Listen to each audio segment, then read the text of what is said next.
सकाळचं ऊन खूप भारी वाटतं, पण दुपारचं नको वाटतं. हे सगळं मिक्स केलं आहे. यामध्ये मी कॅरेट टाकलं आहे. तर मी हे ठेवणार आहे डीप फ्रीजमध्ये.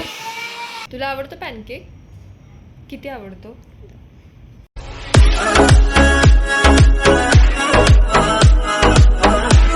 Hello guys, good morning, welcome back to my channel. आजचा ब्लॉग तुम्हाला समजतच असेल कुठून मी चालू केला आहे. टेरेसवरती आली आहे. थोडं झाडांना पाणी घालायचं होतं, कारण ऊन पडतं आहे खूप जास्त दुपारचं. सो झाडं सगळी सुकून जात आहेत. त्यासाठी पाणी टाकायला आली आहे मी.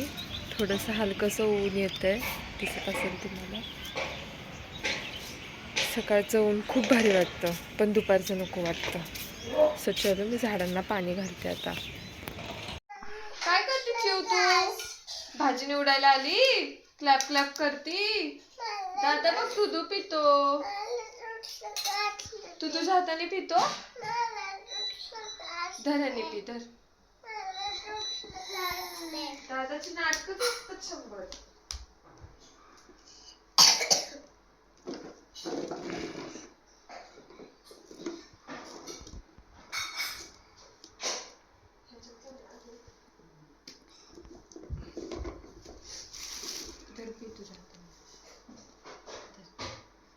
चिवा, तू नको ये, तू जा परत खाली जा. आम्ही भाजी निवडतो, तू खाली जा. Okay okay.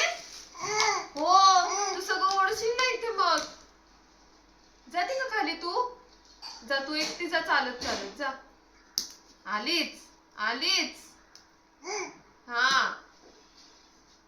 बनवतीये मी आलू कॉर्न, पोहा आणि कटलेट असे. हे सगळं मिक्स केलं आहे. यामध्ये मी कॅरेट टाकलं आहे, परत कॉर्न टाकलेत बॉईल करून, ते थोडे मॅश केलेत. कांदा टाकला आहे, अजून कोथिंबीर टाकायची आहे. त्याच्या आधी आपण सगळे मसाले टाकूया. यामध्ये थोडीशी हळदी जाईल, त्यानंतर थोडी red chilli powder, green chilli पण टाकू शकता तुम्ही, पण बाबूला ती लागेल ग्रीन चिली म्हणून मी थोडीशी रेड चिली पावडर टाकते आहे.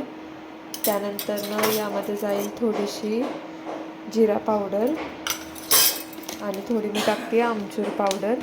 तुम्ही स्किप करू शकता, पण माझ्याकडे आहे म्हणून मी टाकते आत्ता. आणि थोडंसं जाणार आहे नमक यामध्ये. बघा, मीठ टाकते मी आता यामध्ये. आणि आता काही करायचं नाही आहे, फक्त कोथिंबीर टाकायची आणि हे सगळं मिक्स करून घ्यायचं आहे. दाखवते मी तुम्हाला. सॉरी, हे सगळं मी टाकलं यामध्ये. आणि हे पोहे मी पाण्यामध्ये सोक करून ठेवले 15 ते 20 मिनटं. हे पण यामध्ये टाकूया आपण, जेवढे लागत आहेत तेवढे.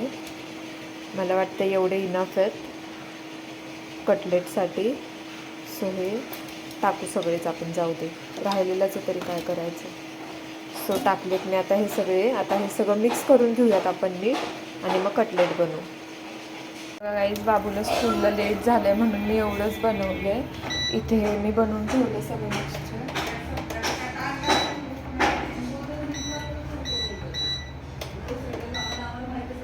असं सगळं बनवलं मी, मिक्स केलं. त्यानंतर हे ब्रेड क्रम्स घेतलेत मी, आणि हे कॉर्नफ्लॉवरचं स्लरी बनवलं आहे. त्यानंतर मी हे कटलेट बनवून, असे कटलेट बनवून, शेप बनवून, ते कॉर्नफ्लॉवरमध्ये डिप करून हे ब्रेड क्रम्सनी कोट केलं आहे त्याला. आणि आता इथे तेल ठेवलं आहे मी पॅनमध्ये. तर ह्याला आपण थोडंसं शॅलो फ्राय करून घेऊयात.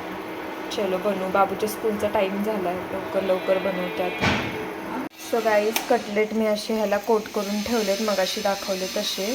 आता मी हे ठेवणार आहे डीप फ्रीजमध्ये थोडा वेळ, एक 15 ते 20 मिनटं ठेवते डीप फ्रीजमध्ये. आणि मग नुसते फ्राय करायचे पॅनमध्ये, आणि मग खायचे. हे बघा गाईज, आपले कटलेट्स रेडी आहेत. थोडेसे तुम्हाला ब्लॅक दिसत असतील, पण हे खूप टेस्टी लागत आहेत. खूप टेस्टी आहेत कटलेट. कसे आहेत कटलेट बाबू? छान आहे. धर मग खा. हे बघा, खूप जास्त छान झाले ते कटलेट आपले. सो गाईज, आज बाबू परत खातोय पॅनकेक. त्याला खूप आवडले पॅनकेक, म्हणून मी आता ब्लिंकिट केलं, पॅनकेक मागवले त्याच्यासाठी. तुला आवडतो पॅनकेक? किती आवडतो? किती आवडतो? 2 आवडतो. काही बोलतो, त्याला अजून समजतच नाही काय बोलतोय, काय विचारतोय. काही बोलत असतो, काही. आता आम्हाला खाल्ल्याशिवाय, सॉरी, डायनारोमा बघितल्याशिवाय घास जात नाही. सो डायनारोमा बघायचं आणि मग खायचं असतं आम्हाला. हजबंड आलेत आत्ता ऑफिसवरून, परत बाहेर चाललेत. सो गाईज, खूप उशीर झाला आहे आज. काही काम नव्हतं तरी खूप उशीर झाला आहे. मला माहिती आहे खूपच कमी ब्लॉग बनत आहेत, तुम्ही बोर होत आहे. मला व्ह्यूज पण खूप जास्त कमी व्हायला लागलेत. माहीत नाही का, लोक सबस्क्राईब करत आहेत, परत अनसबस्क्राईब करत आहेत, परत सबस्क्राईब करत आहेत. कोण आहे मला माहीत नाही. सो काहीच बोलत नाही मी आता. ठीक आहे, चलो.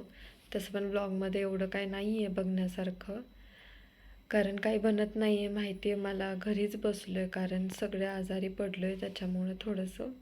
उद्या जाणार आहे मी मम्मीच्या तिकडे, थोडंसं काम आहे माझं. सो आजचा ब्लॉग आपण इथेच एंड करू. तुम्हाला थोडंसं रूढ वाटत असेल तर तुमच्या सगळ्यांसाठी नाही आहे, जे कोण असं करत आहेत त्यांच्यासाठी मी बोलते आहे. सो चलो गाईज,